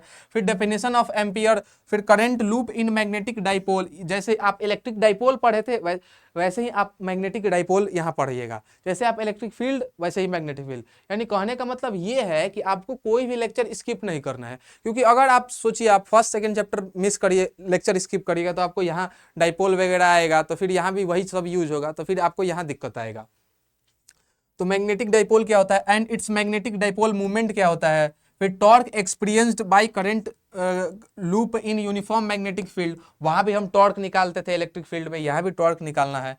फिर moving coil galvanometer and its current sensitivity देखेंगे। फिर conversion of ammeter and voltmeter, यानी गैल्वेनोमीटर को कैसे हम एम मीटर में देखेंगे कि वहां हम एक शंटिंग करते हैं हाई रेजिस्टेंस का। फिर यहाँ क्या कर सकते हैं, तो इसमें किसमें पैरेलल में करेंगे, किसमें सीरीज में गैल्वेनोमीटर के साथ करेंगे, तो ये सब इस टॉपिक में पढ़ना है। और फिर आता है ये इसी यूनिट 3 में ही, लेकिन एनसीईआरटी के अकॉर्डिंग अगर बात करें तो ये चैप्टर 5 है, उसमें आपको बार मैग्नेट पढ़ना है और मैग्नेटिक प्रॉपर्टीज पढ़ना है। यानी कहने का मतलब है कि क्षण चुंबक और चुंबकीय गुण क्या है, यानी जो भी बार मैग्नेट होता है उसका क्या क्या प्रॉपर्टीज है वो सब पढ़ना है। तो bar magnet as an equivalent solenoid, और फिर magnetic field lines, magnetic field intensity due to magnetic dipole bar magnet along its axis and perpendicular to axis. देखिए सेम वही सारा चीज रिपीट हो रहा है। यानी इलेक्ट्रिक फील्ड में आप जब पढ़िएगा तो इक्वेटोरियल पर क्या होता है, इलेक्ट्रिक डाइपोल क्या होता है, और एक्सियल पर क्या होता है, तो वही सारे चीज यहाँ भी पढ़ रहे हैं कि परपेंडिकुलर क्या होता है और एक्सिस पर क्या होता है, ये सब आपको पढ़ना है। फिर torque on magnetic dipole, torque क्या लगता है इन uniform magnetic field, magnetic properties of material, magnetic properties of material भी इसमें देखेंगे कि एक पैरामैग्नेटिक क्या होता है, डायामैग्नेटिक क्या होता है, फेरोमैग्नेटिक क्या होता है। तो paramagnetic substance, diamagnetic substance, ferromagnetic substance, ये सब थोड़ा चीज समझने वाला भी है और याद करने वाला भी है। बहुत सारा चीज आपको ऐसा भी आएगा फिजिक्स में, जैसे ईएम वेव चैप्टर है तो उससे भी सवाल आता है, तो वहां एक एनसीईआरटी का टेबल आता है, तो वो आपको याद करना ही पड़ेगा, जब उसका बात करेंगे तो वो वहां हम करेंगे। और फिर विथ एग्जाम्पल, ये सब जितना भी जो आपको मैग्नेटिक मटेरियल पढ़ना है उसको एग्जाम्पल के साथ पढ़ना है। फिर मैग्नेटाइजेशन ऑफ मटेरियल कैसे होता है, फिर effect of temperature of magnetic properties, temperature पर क्या इफेक्ट, टेम्परेचर बढ़ाएंगे तो क्या इफेक्ट पड़ेगा मैग्नेटिक प्रॉपर्टीज पर, या घटाएंगे तो क्या इफेक्ट पड़ेगा। अब क्वेश्चन देख लेते हैं यूनिट नंबर 3 से, कि यूनिट नंबर 3 में एनसीईआरटी का 2 चैप्टर आता है, तो उसमें से भी हम मैग्नेट जो आपका चैप्टर 4 है उसमें से पीवाईक्यू निकाल कर लाया है। इसमें सोलेनॉइड पर पीवाईक्यू पूछा हुआ था, क्योंकि सोलेनॉइड इस चैप्टर का हो गया, या बायोट-सेवर्ट लॉ हो गया, ये सब बहुत इंपॉर्टेंट टॉपिक हो जाते हैं। तो इसमें है कि a long solenoid is formed by winding 70 turn पर सेंटीमीटर क्यूब, पर सेंटीमीटर क्यूब, ध्यान रखिएगा कि यहाँ पे पर सेंटीमीटर क्यूब होता है। बहुत सारे लोग जो होते हैं वो क्या होते हैं, 70 टन पर सेंटीमीटर केवल होगा, 70 टन पर सेंटीमीटर क्यूब भी नहीं होगा, केवल 70 टन पर सेंटीमीटर ही होगा। इफ 2 एम्पियर करंट फ्लो, अगर उसमें से 2 एम्पियर करंट फ्लो कर सकता है, then the magnetic field produce inside the solenoid, कि सोलेनॉइड पर क्या मैग्नेटिक, मतलब magnetic field produce inside the solenoid, magnetic field क्या होगा इनसाइड सोलेनॉइड के, तो ये क्या होता है, B is equal to mu naught NI होता है इसका फॉर्मूला। और ये N होता है वो क्या होता है, number of turns per unit length, यानी N/L होता है, कैपिटल N/L, यानी एक यूनिट, 1 मीटर लेंथ में कितना सोलेनॉइड का, क्योंकि सोलेनॉइड का क्या होता है, ऐसे कुछ होता है स्ट्रक्चर, तो उसमें जैसे एक मीटर का ये लेंथ में कितना नंबर ऑफ टर्न्स है, इसी को क्या बोलते हैं, मतलब छोटा n इज इक्वल टू क्या होता है, number of turn per unit length.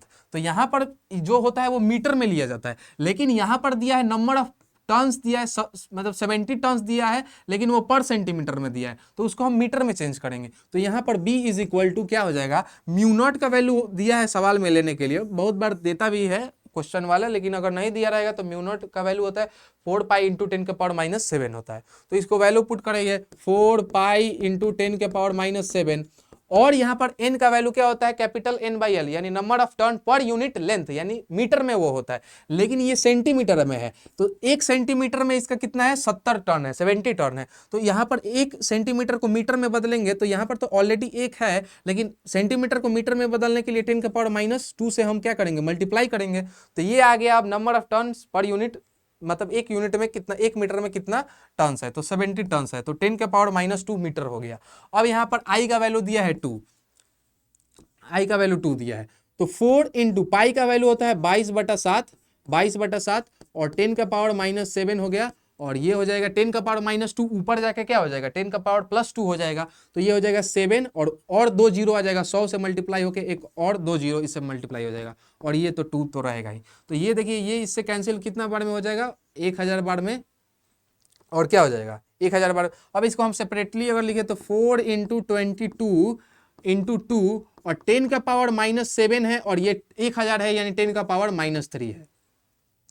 10 का पावर -7 और 10 का पावर -3, तो ये b का वैल्यू आया, यानी b का वैल्यू आया। इसको मल्टीप्लाई करेंगे 24 इंटू 4 तो क्या हो जाएगा, 88 हो जाएगा, और 88 और इंटू 2 करेंगे तो 176 हो जाएगा। तो 176, ये 1.6 नहीं है, ये 176 इंटू 10 का पावर -7 और 10 का पावर -3 नहीं होगा, क्योंकि 10 का पावर यहाँ, एक मिनट, 10 का पावर 3 होगा, 10 का पावर 3 होगा। तो ये 10 का पावर 3 और 10 का पावर -3 क्या हो जाएगा, 10 का पावर -4। तो ये क्या है, मैग्नेटिक फील्ड आया। तो इसका ऑप्शन नंबर सी हो जाएगा। तो B is equal to mu naught NI होता है। N क्या होता है ये सब देखना है आपको, कि N होता क्या है ये आपको समझना पड़ेगा। कि उसमें ध्यान देना है कि number of turns per unit length होता है, लेकिन उसमें भी लेंथ आपको सेंटीमीटर में दिया रहेगा, तो आपको मीटर में खुद कन्वर्ट करना पड़ेगा एग्जाम में।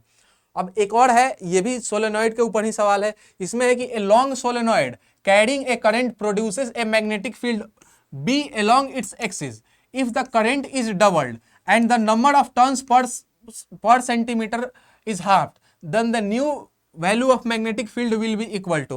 यानी धारा वहन करने वाली एक लंबी परिनालिका यानी सोलेनॉइड अपनी धुरी के अनुदिश बी चुंबकीय क्षेत्र उत्पन्न करती है। यदि धारा को दोगुना कर दिया जाए, यानी करंट को दोगुना कर देंगे और प्रति सेंटीमीटर फेरों की संख्या आधा कर दिया जाए, तो चुंबकीय क्षेत्र क्या होगा। तो एक बात बताइए, अभी मैंने बताया वो क्या होता है, B is equal to mu naught NI होता है। अब इसमें ये बोला है कि करंट को दोगुना कर दो, और ये जो number of turn per unit length है इसको बोल रहा है आधा कर दो। तो कट अब पूछ रहा है फिर क्या होगा, मैग्नेटिक फील्ड क्या होगा। तो ये कट कटा के दोनों, क्योंकि करंट को आधा कर रहे हैं और number of turn per unit length को हाफ कर दे रहे हैं, तो हाफ करेंगे तो ये हाफ और ये तो मतलब कैंसिल तो हो जाएगा। तो ओवरऑल जो फिर नया आया जो मैग्नेटिक फील्ड वो क्या आया, म्यू नॉट NI ही आया, यानी जो पहले था वही बाद में आया। तो इसका आंसर क्या हो जाएगा, जो मतलब ऑप्शन नंबर 2, यानी इसमें कोई बदलाव नहीं होगा। ये जो पहले अगर B था मैग्नेटिक फील्ड, तो अब भी इसमें मैग्नेटिक फील्ड क्या रहेगा, B ही रहेगा। अब आते हैं यूनिट 4 पर। यूनिट 4 में भी जो ये सिलेबस है NCERT के अकॉर्डिंग 2 चैप्टर है। इसमें एक EMI है यानी इलेक्ट्रोमैग्नेटिक इंडक्शन है, और एक जो हमारा चैप्टर है वो क्या है, अल्टरनेटिंग करंट है। तो ये है चैप्टर नंबर 6 और चैप्टर नंबर 7। तो इसमें क्या है, electromagnetic induction and alternating current है, यानी विद्युत चुंबकीय प्रेरण और प्रत्यवर्ती धाराएं, यानी अल्टरनेटिंग करंट मतलब वहां पर क्या होता है, करंट का वैल्यू चेंज होता है टाइम के साथ। तो इलेक्ट्रोमैग्नेटिक इंडक्शन देखते हैं, उसमें क्या क्या पढ़ना है। तो इलेक्ट्रोमैग्नेटिक इंडक्शन में क्या पढ़ना है, सबसे पहला टॉपिक है कि फैराडे लॉ क्या होता है। तो ये एक बहुत मजेदार चैप्टर है। इसलिए मजेदार चैप्टर है क्योंकि इसमें हम लोग बिना बैटरी लगाए ही करंट दौड़ा देंगे। समझ रहे हैं कि इसमें बैटरी का कोई यूज भी नहीं आएगा, और आपको EMF यानी वोल्टेज प्रोड्यूस कर देंगे, और वोल्टेज जहां आ गया वहां करंट तो करंट फ्लो करने ही लगेगा। तो इंड्यूस्ड EMF देखेंगे, और वो जो EMF के द्वारा करंट आएगा वो देखेंगे, लेंज लॉ देखेंगे, और फिर क्या सेल्फ एंड म्यूचुअल इंडक्शन का, इसमें हम इस टॉपिक को सेल्फ इंडक्शन पढ़ेंगे कि सेल्फ इंडक्शन क्या होता है, म्यूचुअल इंडक्शन क्या होता है। इसी में हम इंडक्टर को सीरीज और पैरेलल दोनों में लगा के देखेंगे। फिर अब बात करते हैं अल्टरनेटिंग करंट। तो अल्टरनेटिंग करंट में क्या पढ़ना है, अल्टरनेटिंग करंट क्या होता है, पीक और RMS वैल्यू क्या होता है, रूट मीन स्क्वायर वैल्यू क्या होता है ऑफ अल्टरनेटिंग करंट, और वोल्टेज आपको यहाँ पर IRMS VRMS ये सब आपको देखने के लिए मिलेगा।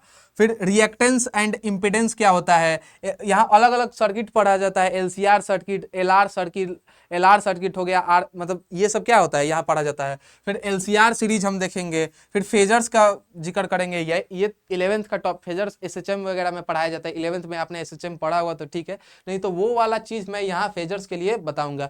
फिर रेजोनेंस क्या होता है ये देखेंगे। फिर पावर इन AC सर्किट क्या होता है, और पावर फैक्टर, और फिर वाटलेस करंट, और फिर लास्ट जो टॉपिक है AC जनरेटर। और ये भी ट्रांसफार्मर इंपॉर्टेंट है, इससे भी सवाल आता है।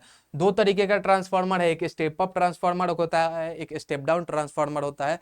तो ये सब देखेंगे, और फिर इसमें एफिशिएंसी वाले भी सवाल आते हैं, तो वो रहेगा हमारा टॉपिक। अब इसमें सेकंड यूनिट जो 4th यूनिट है उस पर बेस सवाल करते हैं। तो इसमें ये क्या है, ये जितना सवाल है ये आपके PYQ में जिस प्रकार के सवाल है उसी को एनालिसिस करके ये सवाल लाया गया है। इसमें है the magnetic flux link to circular coil of radius R is phi का, यानी फ्लक्स का वैल्यू इतना दिया है। The magnitude of induced EMF, यानी केवल मैग्नीट्यूड पूछ रहा है, जो ईएमएफ प्रोड्यूस हो रहा है in the coil at t is equal to 5 second पर, यानी आर त्रिज्या का एक वृत्ताकार कुंडली के संबंध चुंबकीय फ्लक्स जो है वो जो फ्लक्स का वैल्यू है वो इतना दिया है। तो time t is equal to t second 5 second पर वो क्या होगा, उस पर मैग्नेटिक फ्लक्स क्या होगा वो आपको निकालना है। तो इसमें मैग्नेटिक फ्लक्स क्या होगा वो आपको निकालना है कि मतलब time t is equal to 5 second पर। तो इसमें देखिए फ्लक्स क्या होता है, तो इसमें आपको ईएमएफ निकालना पड़ेगा। तो ईएमएफ पूछा है, तो ईएमएफ जो होता है वो minus d phi by d t होता है। अब ये माइनस क्यों आता है, तो ये लेंज लॉ में पढ़ेंगे, लेकिन इसमें भी केवल आपको मैग्नीट्यूड पूछ रहा है, तो इसका मॉड ले लेंगे, तो ये केवल क्या हो जाएगा d phi by d t, यानी जो भी ये फ्लक्स है इसको हम क्या करेंगे, डिफरेंशिएट कर देंगे विद रिस्पेक्ट टू टाइम। तो डिफरेंशिएशन सिंपल करना है, तो फ्लक्स का वैल्यू क्या हो गया, डी किसका डिफरेंशिएशन करना है 2t क्यूब, और फिर क्या हो जाएगा प्लस 4t स्क्वायर और प्लस 5, इसका विद रिस्पेक्ट टू dt कर देना है। तो इसका डिफरेंशिएशन क्या हो जाएगा, ये 3 इधर आएगा तो क्या हो जाएगा 2 इंटू 3 यानी 6 हो जाएगा, टोटल 6 हो जाएगा, और 6t स्क्वायर हो जाएगा। इसका डिफरेंशिएशन 4t स्क्वायर का क्या हो जाएगा, ये 2 बाहर आ जाएगा तो ये क्या हो जाएगा 8t हो जाएगा, और 5 क्या है कांस्टेंट है, तो कांस्टेंट का डिफरेंशिएशन 0 होता है। अब इसमें क्या है t is equal to 5 second पर पूछा है, t इज इक्वल टू कितना सेकंड पर 5 सेकंड पर, तो इसमें कुछ नहीं करना है, 5t का वैल्यू 5 पुट कर देना है। तो जो ईएमएफ आपका प्रोड्यूस हो रहा है उसका मैग्नीट्यूड जो होगा वो 6 इंटू 5t की जगह 5 रखेंगे तो क्या होगा 5 का स्क्वायर हो जाएगा, तो 5 का स्क्वायर हो जाएगा वो क्या हो जाएगा 25, और 8 इंटू टी यानी 8 इंटू टाइम का जगह 5 रखेंगे तो ये क्या हो जाएगा 40 हो जाएगा, क्योंकि 8 इंटू 5 क्या होगा 40 ही होगा, और ये तो 0 है, कांस्टेंट का डिफरेंशिएशन 0 होता है। अब ये जो है वो आपका कितना आ जाएगा 5 8 6t स्क्वायर प्लस 8t, तो इसमें आपको 5 रखिएगा और इसमें आपका क्या आ जाएगा 0। तो ये आपका ईएमएफ जो है वो कितना, ये क्या हो जाएगा 25 इंटू 6 क्या हो जाएगा 150 हो जाएगा, और प्लस 40 यानी 190। तो ईएमएफ जो आपका जो होगा वो क्या हो जाएगा 190 यहाँ पर होगा। लेकिन एक और चीज देखिए कि यहाँ पर फ्लक्स जो है वो 2t भी दिया है, तो यहाँ पर इसका 2t का भी डिफरेंशिएशन करेंगे तो 2t का डिफरेंशिएशन क्या हो जाएगा केवल मतलब 2t का डिफरेंशिएशन केवल 2 हो जाएगा, तो यहाँ पर 190 में यहाँ पर प्लस 2 भी करेंगे तो यहाँ पर क्या हो जाएगा 192 आपका ईएमएफ 192 वोल्ट आपका ईएमएफ हो जाएगा। यानी कहने का मतलब सिंपल सा यही सवाल था कि इसमें ईएमएफ का मैग्नीट्यूड केवल पूछा था, तो ईएमएफ क्या होता है minus d phi by d t होता है, लेकिन केवल मैग्नीट्यूड पूछा है तो माइनस से कोई मतलब नहीं है। ये माइनस क्यों आता है, ये लेंज लॉ जब आप पढ़िएगा तब आपको समझ में आ जाएगा, जब हम ही पढ़ाएंगे तो आपको बताएंगे। तो ये minus d phi by d t करेंगे, यहाँ पे फ्लक्स का जो वैल्यू दिया है उसको क्या करना है डिफरेंशिएट कर देना है, और जो भी डिफरेंशिएशन का वैल्यू आएगा तो ये 2t cube plus 4t square plus 5 plus 2t, तो इसका डिफरेंशिएशन करके और t is equal to 5 second put कर देना है। तो इस टाइप के सवाल पूछे जाते हैं। अब ये जो सवाल है वो एसी का सवाल है, और इसमें एसी में ये क्या है एलसीआर सर्किट है, एलसीआर सर्किट है, यानी इसमें आपको इंडक्टर भी रहेगा, कैपेसिटर भी रहेगा, रजिस्टर भी रहेगा। तो इंडक्टर जो है वो कितना है, इंडक्टर का वैल्यू ये दिया है, और कैपेसिटर का वैल्यू ये दिया है, और रेजिस्टेंस का वैल्यू ये दिया है, और आपको ये वोल्टेज का वैल्यू दिया ही है। तो इसमें क्या है आपको निकालना पड़ेगा, इंपीडेंस आपको निकालना पड़ेगा। तो इंपीडेंस कैसे निकाला जाता है एलसीआर सर्किट का, तो जैसे यहाँ ये क्या है आर रजिस्टर है, वैसे ही 2 तरीके का और रजिस्टर होते हैं। एक होता है मतलब इंडक्टेंस जो रजिस्टर होता है, एक होता है कैपेसिटेंस होता है, मतलब जो कैपेसिटिव रिएक्टेंस होता है। तो उसमें क्या होता है जैसे आर है तो जैसे आर का वैल्यू क्या है, आर का वैल्यू यहाँ 10 ओम है, वैसे ही इसको भी ओम, और क्योंकि तीनों को हमको क्या इंडक्टेंस निकालना है, तीनों को जोड़ना है, तो कैसे जोड़ा जाता है तो वो देखिए। तो यहाँ पर जो एल का वैल्यू दिया है, मतलब ये मिली हेनरी दिया है, ये क्या दिया है एल का वैल्यू दिया है। तो एल का वैल्यू कितना दिया है, एल का value 50 by pi millihenry. तो इसको अगर हम मिली को करेंगे मतलब क्या होता है 10 का पावर माइनस 3 से मल्टीप्लाई करेंगे हेनरी में केवल निकालने के लिए, तो 50 बाई पाई इंटू 10 का पावर माइनस 3 हेनरी आ गया। वैसे ही सी का वैल्यू क्या होगा, तो सी का वैल्यू यहाँ पर कैपेसिटेंस दिया है आपको 10 का power 3 divided divided by pi micro farad यहाँ दिया है। तो माइक्रो को क्या करेंगे, इसको हम 10⁻6 से मल्टीप्लाई करके आपको क्या करना है, नॉर्मल में कन्वर्ट करना पड़ेगा आपको। तो ये 10 क्या हो जाएगा 3 divided by pi micro farad दिया है। तो आपको यहाँ पर 10 क्या हो जाएगा 10⁻3 पाई इंटू 10 क्या -6 ये हो जाएगा माइक्रो में, ये फैराडे आ गया। अब यहाँ पर आपको एक्सेल और एक्सी निकालना पड़ेगा, तो इसीलिए ओमेगा दिया है। तो आपको एक्सेल क्या होगा ओमेगा इंटू एल होगा, एल का वैल्यू दिया है, आप ओमेगा का वैल्यू निकालिए। एक्सी क्या होगा 1/ओमेगा डिवाइडेड बाई सी होगा, तो ओमेगा का वैल्यू फिर निकालना पड़ेगा और सी का तो वैल्यू दिया ही। तो ओमेगा इज इक्वल टू क्या होता है 2 पाई इंटू फ्रीक्वेंसी होता है, और 2 पाई और फ्रीक्वेंसी का वैल्यू कितना दिया है 50 हर्ट्ज। तो ये क्या हो जाएगा 50 हर्ट्ज, यानी ओमेगा का जो वैल्यू आपका आ जाएगा वो क्या आ जाएगा 100 आ जाएगा। तो इस ओमेगा को अगर हम 100 पुट करते हैं यहाँ 100 केवल नहीं आएगा 100 पाई आएगा। अब इस ओमेगा का वैल्यू 100 पाई पुट करेंगे और एल यानी इंडक्टर का वैल्यू जो अब निकाले है, एल का वैल्यू कितना निकाले है 50 डिवाइडेड बाई पाई इंटू 10⁻⁻3। अब ये पाई से पाई कैंसिल हो गया, देखिए कैलकुलेशन कितना आसानी से होते जा रहा है। अब ये 10⁻+2 है और ये -2 है, यानी 100 इससे मतलब ये क्या है 100 है और 50 में एक और 10 मल्टीप्लाई है, तो ये 10⁻3 हो जाएगा और 10⁻−3 हो जाएगा, और केवल 5 का एक तो मतलब 50 का एक 10 इसमें मल्टीप्लाई हम कर दिए थे तो वो तो गया, तो यहाँ से यहाँ तो कैंसिल हो गया, ये तो 10⁻3 और 10⁻−3 दोनों कैंसिल हो जाएगा। तो ये क्या आया, ये आया 5 ओम। ये जो है वो क्या आया है रिएक्टेंस आया किसका एक्सेल मतलब आया है। जैसे आर है ना वैसे ही एक्सेल और एक्सी होता है। एक्सेल जैसे करंट इलेक्ट्रिसिटी में रजिस्टर होता है, वैसे ही आपको आप पढ़िएगा एक्सेल पढ़िएगा एक्सी पढ़िएगा, कैपेसिटिव मतलब एलसीआर सर्किट में वो सब पढ़ना रहता है। तो वैसे ही एक्सी अब निकालेंगे, तो एक्सेल का वैल्यू कितना आया 5 ओम आया, क्योंकि ये भी रेजिस्टेंस ही है। अब एक्सी का वैल्यू 1/ओमेगा, ओमेगा का वैल्यू कितना आया है 100 पाई, और सी का वैल्यू कैपेसिटेंस का वैल्यू कितना दिया है 10⁻3 पाई divided by pi 10⁻3 divided by pi into 10⁻⁻6। अब ये पाई से पाई गया। अब ये देखो 10⁻+2 हो जाएगा और 10⁻+3 हो जाएगा, तो 10⁻5 हो जाएगा। तो नीचे ओवरऑल वैल्यू क्या आया 10⁻5 इंटू 10⁻+, एक मिनट 10⁻, हाँ ठीक है 10⁻−6 आ जाएगा। अब 10⁻5 और 10⁻−6 में क्या हुआ 10⁻−1 केवल बचा, तो नीचे क्या आ जाएगा 10⁻−1। अब यही 10⁻−1 ऊपर जाएगा तो क्या हो जाएगा 10 ओम आ जाएगा। तो अब देखिए तीनों आ गया। रेजिस्टेंस आपको तो उसका निकालने का कोई मतलब नहीं था, तो एलसीआर में आर का भी वैल्यू आ गया, एक्सेल का भी वैल्यू आ गया और एक्सी का भी वैल्यू आ गया। तो यहां पर आप देखते हैं सिंस एक्सी का जो वैल्यू है वो एक्सेल से ज्यादा है, एक्सी का वैल्यू एक्सेल से ज्यादा है, तो इंपेडेंस अब क्या निकालेंगे इंपेडेंस निकालेंगे, तो इंपेडेंस में क्या आ जाएगा Z is equal to impedance को Z से डिनोट किया जाता है रूट अंडर एक्सी का ज्यादा वैल्यू है तो एक्सी माइनस एक्सेल का the whole square plus R का स्क्वायर।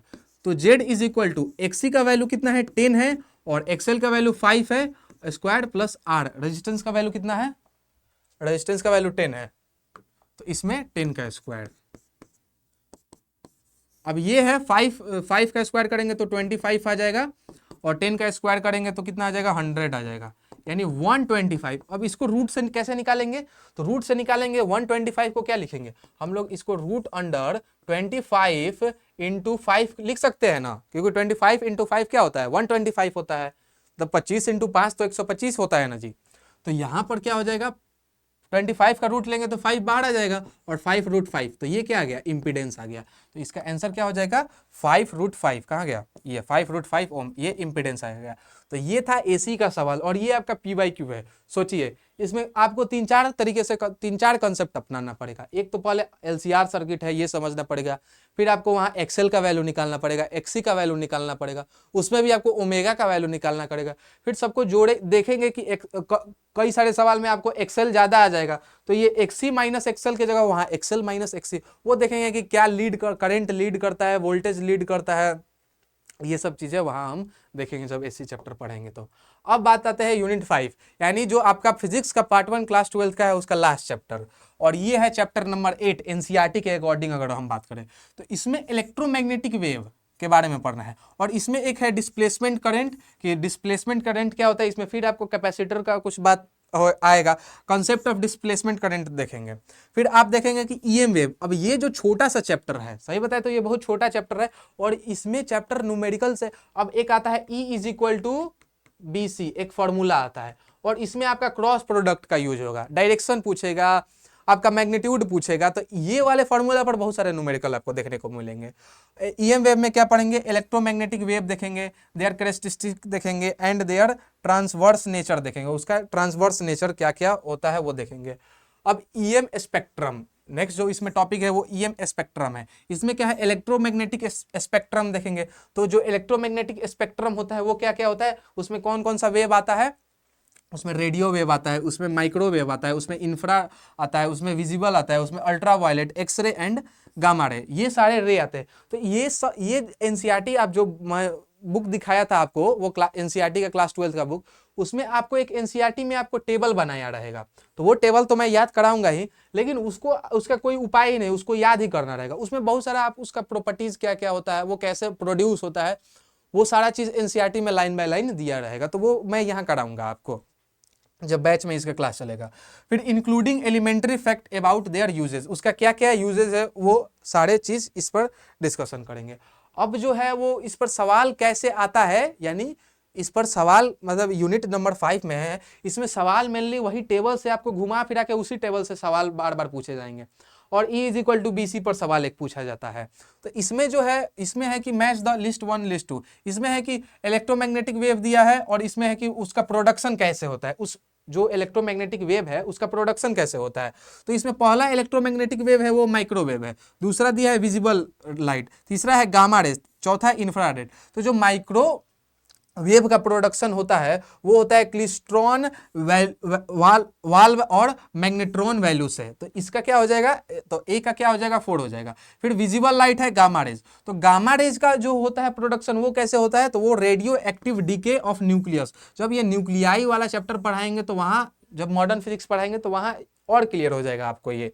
फिर गामा रे हो जाएगा, यानी C का 2 हो जाएगा, और इंफ्रारेड हो गया और विजिबल हो गया। तो इंफ्रारेड जो होता है वो वाइब्रेशन ऑफ एटम और मॉलिक्यूल के कारण प्रोडक्शन इसका होता है, और विजिबल रे का हो गया electrons in atom emit light when they move from higher energy level. जब भी जब भी एटम में क्या होता है, एक सेल से हायर सेल में जब भी इलेक्ट्रॉन जाता है तो उसमें एनर्जी वो क्या करता है, इमिट करता है। तो उसके थ्रू कौन सा रे, मतलब कौन सा इलेक्ट्रोमैग्नेटिक वेव उत्पन्न होता है या आता है, वो है विजिबल लाइट। तो बी का क्या हो जाएगा, 1 हो जाएगा। तो इसमें देखिए ए का 4 हो जाएगा और बी का 1 हो जाएगा। तो ए का 4, बी का 1, सी का 2 और डी का 4, यानी इसका ऑप्शन नंबर बी हो जाएगा। तो ये था फिजिक्स का पार्ट 1, जो क्लास 12 का पार्ट 1 है उसका पूरा सिलेबस। अब पार्ट 2 पर आइएगा तो सबसे पहला जो चैप्टर आता है, एक बड़ा चैप्टर आता है, वो है मतलब बड़ा यूनिट ही आता है। इसमें 2 चैप्टर एनसीईआरटी के अकॉर्डिंग है। ऑप्टिक्स, इसमें 2 चैप्टर है एनसीईआरटी के अकॉर्डिंग, एक रे ऑप्टिक्स है, एक वेव ऑप्टिक्स है। अलग अलग साइंटिस्ट है, कोई रे ऑप्टिक्स को माना, कोई मतलब कोई बोला कि लाइट पार्टिकल से बना है, कोई बोला नहीं भाई लाइट वेव से बना है। तो वो सब चीज देखते हैं ऑप्टिक्स में। तो इसमें अगर रे ऑप्टिक्स की बात करें तो इसमें मेनली आपको रिफ्लेक्शन पढ़ना है, रिफ्रैक्शन पढ़ना है और लेंसेज के बारे में पढ़ना है।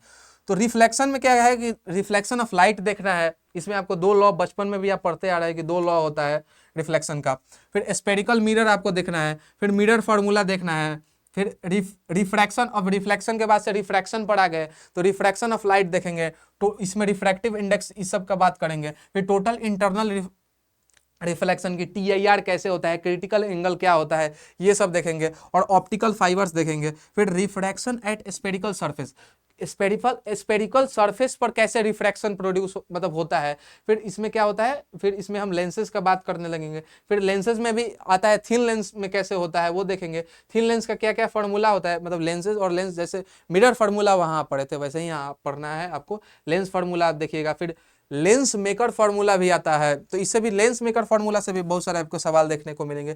फिर मैग्निफिकेशन आएगा, पावर ऑफ लेंसेज आएगा कि लेंस का क्या क्या मतलब लेंस पावर, मतलब पावर ऑफ लेंसेज में देखेंगे कि 1/4 फोकल लेंथ होता है, वो तो वो सेंटीमीटर मीटर इन सब में भी एग्जाम में सवाल पूछे जाते हैं, यूनिट के साथ खेलते हैं एग्जाम वाले।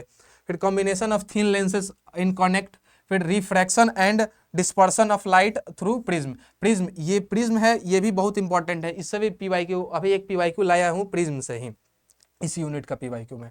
फिर अब जो नेक्स्ट है वो उसमें रे ऑप्टिक्स में ही ऑप्टिकल इंस्ट्रूमेंट से, ऑप्टिकल इंस्ट्रूमेंट, तो इसमें क्या पढ़ना है, ऑप्टिकल इंस्ट्रूमेंट में आपको पढ़ना है माइक्रोस्कोप के बारे में पढ़ना है, फिर एस्ट्रोनॉमिकल टेलीस्कोप के बारे में पढ़ना है, फिर एंड मैग्नीफाइंग पावर, ये सब के बारे में आपको पढ़ना है। फिर ये था रे ऑप्टिक्स का सिलेबस। अब वेव ऑप्टिक्स में क्या पढ़ना है, तो वेव ऑप्टिक्स एनसीईआरटी का पार्ट 2 का जो है वो सेकेंड चैप्टर है, मतलब आपका अगर फिजिक्स का बात करें तो वो एनसीईआरटी के अकॉर्डिंग आपका कौन सा चैप्टर है, 10th चैप्टर है। 10th चैप्टर आपका वेव ऑप्टिक्स है। तो इसमें क्या है कि वेव फ्रंट क्या होता है एंड हाइगन प्रिंसिपल, मतलब यहां पर क्या पढ़ रहे हैं कि वेव फ्रंट क्या होता है और हाइगन प्रिंसिपल। फिर reflection and refraction of plane waves at plane surface, और यूजिंग वेव फ्रंट, मतलब वेव फ्रंट के थ्रू हम देखेंगे कि अलग अलग जैसे अलग अलग चीज का, जैसे स्पेरिकल वेव फ्रंट कैसे प्रोड्यूस होता है, सिलेंड्रिकल कैसे होता है, एक पॉइंट सोर्स के वजह से कैसे वेव फ्रंट प्रोड्यूस होता है, वो सब देखना है इसमें।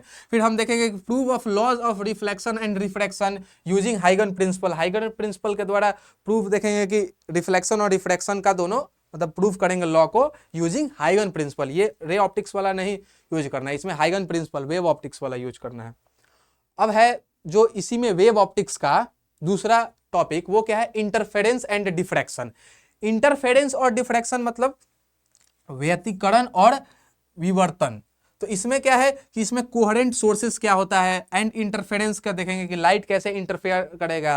मतलब इंटरफेरेंस में देखेंगे कि कंस्ट्रक्टिव इंटरफेरेंस होता है, डिस्ट्रक्टिव इंटरफेरेंस होता है, क्या एम्पलीट्यूड पर असर होता है, कंस्ट्रक्टिव में एम्पलीट्यूड कैसा होगा, डिस्ट्रक्टिव में एम्पलीट्यूड कैसा होगा।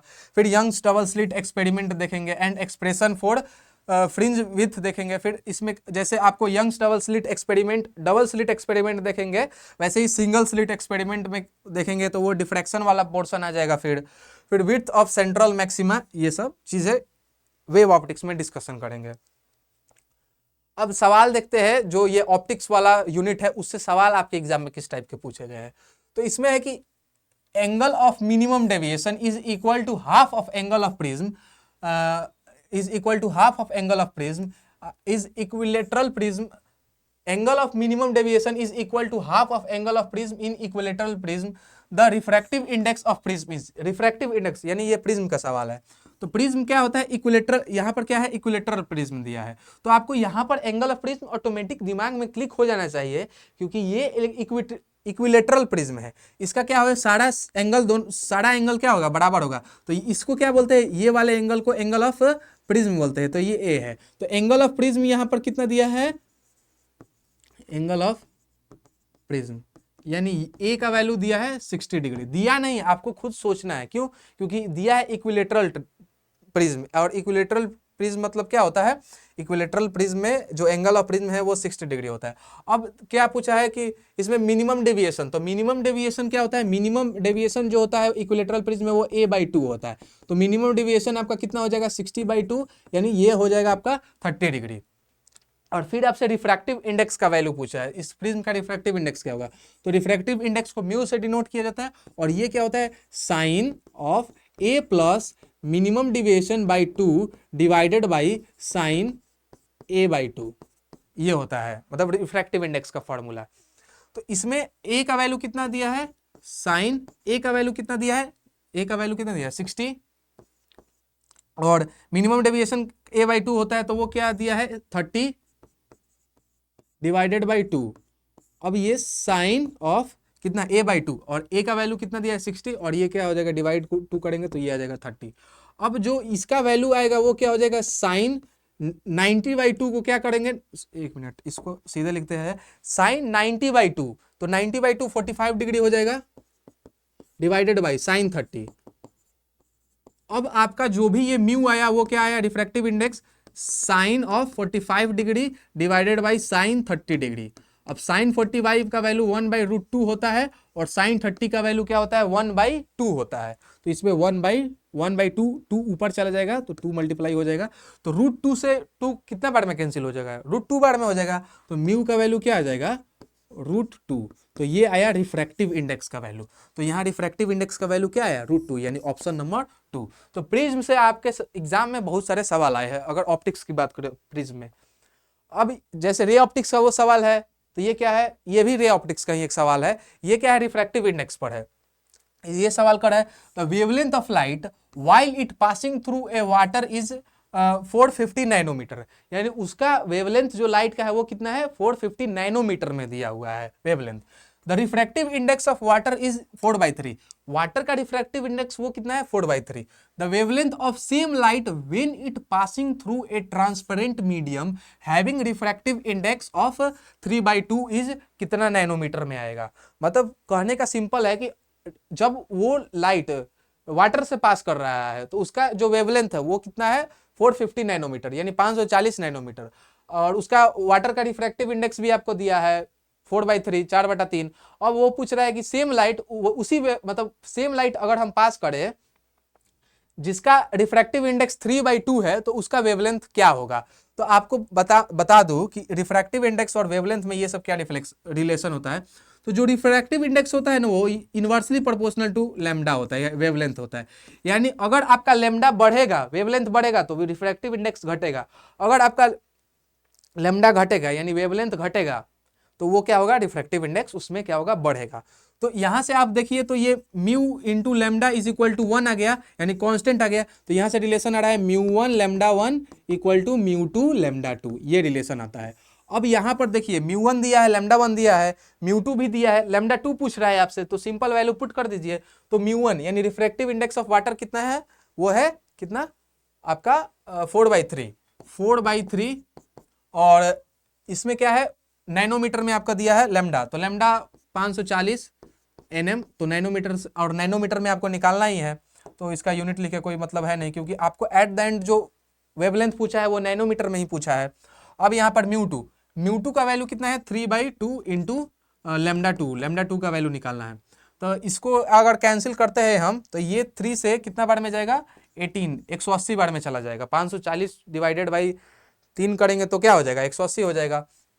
अब ये 180, अब ये क्या करेंगे, एक मिनट, तो इसको क्या करेंगे, λ2 इज इक्वल टू क्या हो जाएगा, 180 into 4, 180 into 4 into 2 divided by 3, ये आ गया λ2 का वैल्यू। अब 3 से ये 180 कितना बार में जाएगा, 60, यानी 60 बार में जाएगा, तो ये 60 आ गया। अब जो आया ये कितना आ गया, 480 नैनोमीटर, यानी आपका जो λ2 आया, जो आपका किस में पूछा था, हैविंग रिफ्रैक्टिव इंडेक्स इतना, the wavelength of light when passing through transparent medium, जो ये ट्रांसपेरेंट मीडियम जिसका रिफ्रैक्टिव 3/2 था, उसमें से वही सेम लाइट जब पास करेगा जो वाटर में से पास करता था, उसका क्या आएगा, वेवलेंथ कितना आएगा, तो वो 480 आ गया नैनोमीटर। तो इसका ऑप्शन नंबर 4 हो जाएगा। तो देखिए इसमें क्या है कि रिफ्रैक्टिव इंडेक्स उसका वेवलेंथ घट गया, उसमें मीडियम 1 में क्या था, उसका वेवलेंथ ज्यादा था, और जब वही सेम लाइट जब उसमें से पास कर रहा है तो इसमें वेवलेंथ घट जा रहा है। तो वेवलेंथ घट रहा है यानी रिफ्रैक्टिव इंडेक्स क्या हो जा रहा है, बढ़ जा रहा है। अब ये जो है वो क्या है, वो मोनोक्रोमेटिक लाइट, यानी ये वेव ऑप्टिक्स का सवाल है। इसमें आपका एक टॉपिक आता है, जब आप पढ़िएगा मैक्सिमम इंटेंसिटी निकालना रहेगा, मिनिमम इंटेंसिटी निकालना रहेगा, तो उसी पर ये सवाल है। इसमें है कि two monochromatic light beams have intensity in the ratio, उसका इंटेंसिटी का रेशियो 1/9 दिया है, and interference pattern is obtained by this beams, the ratio of intensity of maximum to minimum is, यानी मैक्सिमम इंटेंसिटी और मिनिमम इंटेंसिटी का value निकालना है, आपको रेशियो निकालना है, और उसका इंटेंसिटी का रेशियो दिया है 1/9। तो 1/9 दिया है, तो इसमें आई मैक्स यानी maximum intensity divided by minimum intensity का रेशियो निकालना है। तो वो क्या होता है, √I1 प्लस √I2 का square divided by √I1 minus √I2 का स्क्वायर। अब ये फॉर्मूला कैसे आया, ये जब हम वेव ऑप्टिक्स अपने बैचेस में फुल लेंथ के बैच में पढ़ेंगे तो वहां आपको सारे चीजें बताया जाएगा प्रॉपर तरीके से। अभी मैं बस बता रहा हूँ कि आपके एग्जाम में किस टाइप के सवाल आते हैं। तो यहाँ पर I1 का वैल्यू कितना दिया है, √I1 का वैल्यू यानी √I1 यानी √1, तो √1 तो 1 ही होता है, प्लस I2 यानी √9, I2 का वैल्यू 9 है। अब इसका स्क्वायर करेंगे, अब इसमें √1 माइनस √9 का इसमें भी स्क्वायर करना है।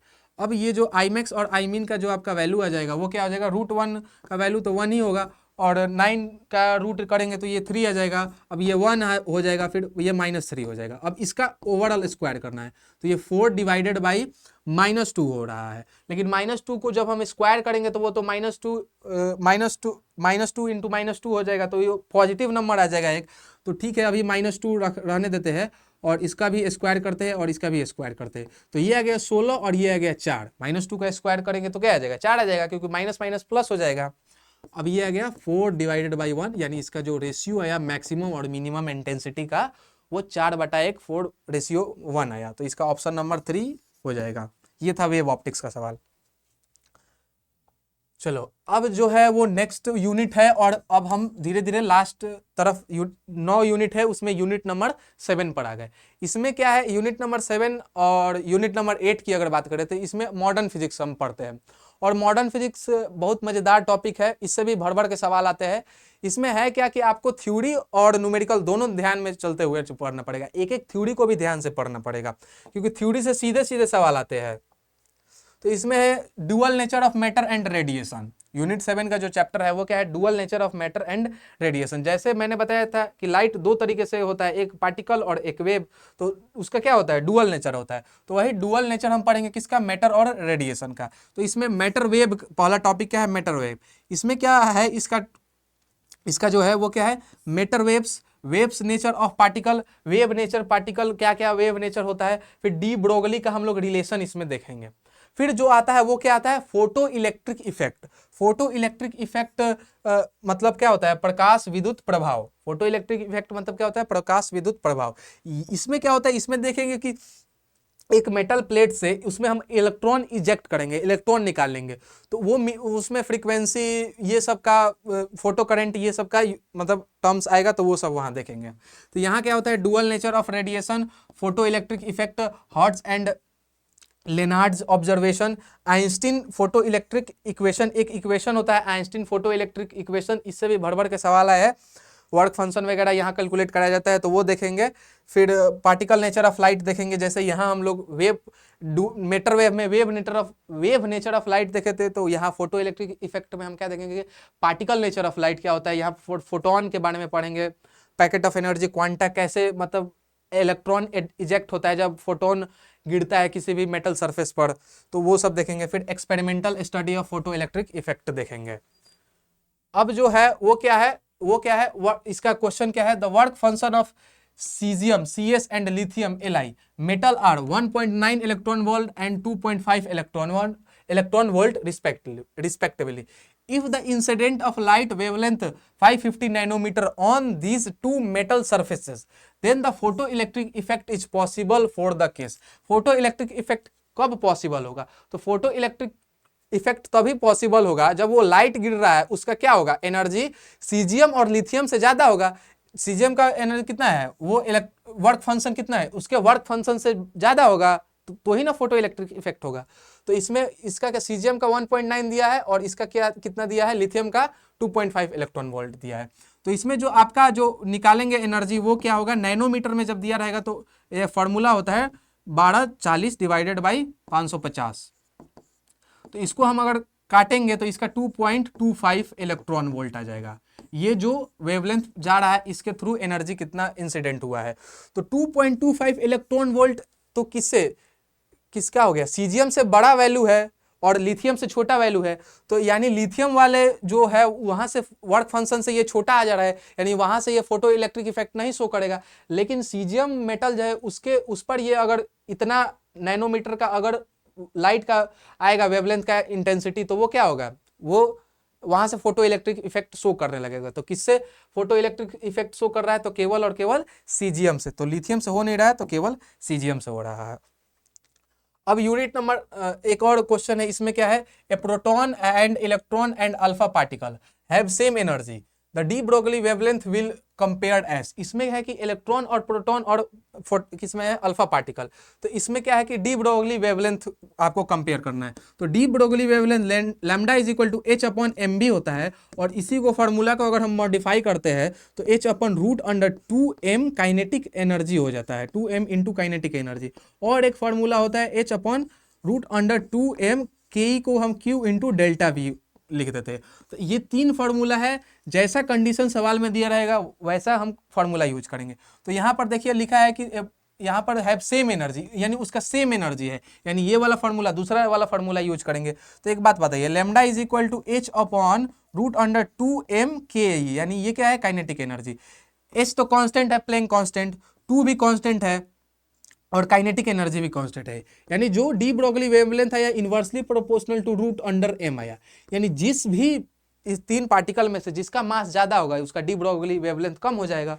तो मास, इसमें मास अगर हम मास का कंपेयर करें तो मास सबसे ज्यादा किसका होता है, सबसे कम तो मास इलेक्ट्रॉन का होता है, और सबसे ज्यादा इन 3 पार्टिकल में से सबसे ज्यादा मास ऑफ अल्फा पार्टिकल ज्यादा हो जाएगा, फिर मास ऑफ क्या है, मास ऑफ प्रोटॉन ज्यादा हो जाएगा, फिर मास ऑफ इलेक्ट्रॉन ज्यादा हो जाएगा, उसके बाद मास ऑफ इलेक्ट्रॉन आएगा, यानी सबसे कम मास ऑफ इलेक्ट्रॉन आया है, मास सबसे कम मास किसका आया है, इलेक्ट्रॉन का मास आया है।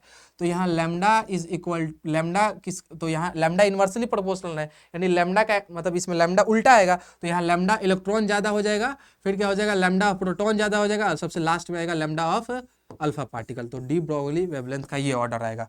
तो इसका आंसर आपका आ जाएगा, आंसर नंबर मतलब ऑप्शन इसका हो जाएगा 4। अब देखो, अब ये है यूनिट नंबर 8। तो इसमें 2 चैप्टर आता है, एक है एटम्स और एक है न्यूक्लियाई। तो इसमें हम एटॉमिक मॉडल्स के बारे में पढ़ते हैं, अल्फा पार्टिकल स्कैटरिंग एक्सपेरिमेंट देखते हैं, रदरफोर्ड मॉडल के बारे में। तो ये सब जो चैप्टर है ये आपको मतलब थ्योरी वाइज भी बहुत, इसमें आपको एनसीईआरटी का लाइन बाय लाइन पढ़ना पड़ेगा मॉडर्न फिजिक्स का, क्योंकि आपके एग्जाम में जो आएगा वो क्या आएगा, थ्योरी से भी सवाल, स्टेटमेंट बेस्ड वगैरह ये सब आएंगे। तो रदरफोर्ड एटॉमिक मॉडल देखेंगे, फिर बोर्ड का देखेंगे atomic model of hydrogen atom, फिर expression of radius of orbit, radius देखेंगे कि रेडियस कैसे, बोर्ड और एटॉमिक मॉडल में हम देखेंगे कि रेडियस कैसे निकाला जाता है किसी ऑर्बिट का, वेलोसिटी कैसे निकाला जाता है, energy of electron in orbit, किसी भी ऑर्बिट में इलेक्ट्रॉन का एनर्जी कैसे निकाला जाता है वो सब देखेंगे, और फिर हाइड्रोजन लाइन स्पेक्ट्रम देखेंगे। तो ये था एटॉमिक मॉडल। एटॉमिक, एक और चैप्टर इसमें आता है वो क्या है, न्यूक्लियर फिजिक्स, परमाणु भौतिकी। इसमें हम देखेंगे क्या कि जैसे एटम्स के बारे में पढ़ लिए, तो अब नेक्स्ट जो चैप्टर आएगा वो क्या बताएगा, न्यूक्लियस के बारे में पढ़ेंगे इसमें हम। तो न्यूक्लियस में क्या होता है कि composition and size of nucleus, nucleus का कंपोजिशन क्या क्या होता है और न्यूक्लियस का साइज क्या होता है। अब ये साइज ऑफ न्यूक्लियस में आपको भर भर के सवाल मिलेंगे, रेशियो वाले सवाल। अभी इस पर सवाल भी लाया है कि कैसे साइज ऑफ न्यूक्लियस पर सवाल पूछा जाता है। और atomic number, atomic mass number, isotope, isobar and isotones, nuclear force के बारे में देखेंगे, मास एनर्जी रिलेशन देखेंगे, मास डिफेक्ट क्या होता है, फिर बाइंडिंग एनर्जी पर nucleons and it's variation with mass number क्या होता है। एक एनसीईआरटी आप देखिएगा तो बाइंडिंग एनर्जी पर न्यूक्लियॉन्स विथ कैसे वेरिएशन हो रहा है मास पर, तो वहां आपको एक ग्राफ मिलेगा, तो उससे भी सवाल आए हुए हैं। फिर nuclear fission and nuclear fusion क्या होता है वो देखेंगे।